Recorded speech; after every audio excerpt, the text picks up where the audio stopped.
холдоход үгийн сандаа сэтгэлийн гэрэн хайр хүндэж яваарай эцэг холдоход үгийн сандаа сэтгэлийн гэрэн хайр хүндэж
За баярлалаа. Тэгэхээр ер нь бол нөгөө бидний уран бүтээлийн санд ялангуяа бидний үеийн уран бүтээлчдийн уран бүтээлийн санд яруу найрагч Баян мөнх гэж энэ бид нар бол зарим нь Баян мөнхийн нутгийнхаа харныг юм хэлдэг юм билээ. Борооха гэж би гайхаад байдаг.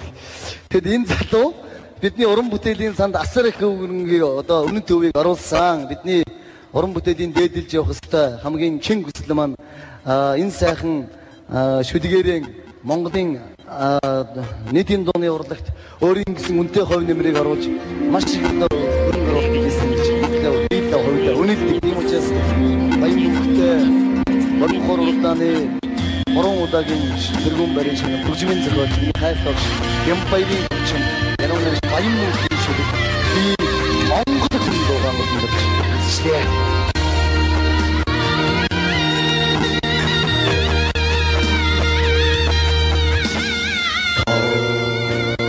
Цагаан гэрийнхээ эсвий өрхийг өндөлцөө Тогтоон цэнхэр өрнөйхөө өдгөн усыг цайлгалтаа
Ингээд та бүдийнхэн өмнө нэгэн гайхалтай сайхан уран бүтээлчийг өрн залъя. Энэхүү уран бүтээлч маань саяхан өөрийнхөө ингэр дээр Монгол улсын соёлын тэргүүний ажилтан хэмээх хүндэт тэмдгийг өөртөвсөн дуучин байгаамаа. Энэхүү дуучин маань нарны наагур солонго татгуу гэмээр намар цагаар хаврын шуу ирвүү гэмээр ийм сайхан уран бүтээлч байна. Ингээд та бүдийнхэн өмнө Дөөрөжгийн Эрдэмийн театрын госол дуучин Монгол улсын соёлын тэргүүний ажилтан дуучин Уянга таныг энэ тайзнан хүндэтгэн залъя. Дуучин Уянга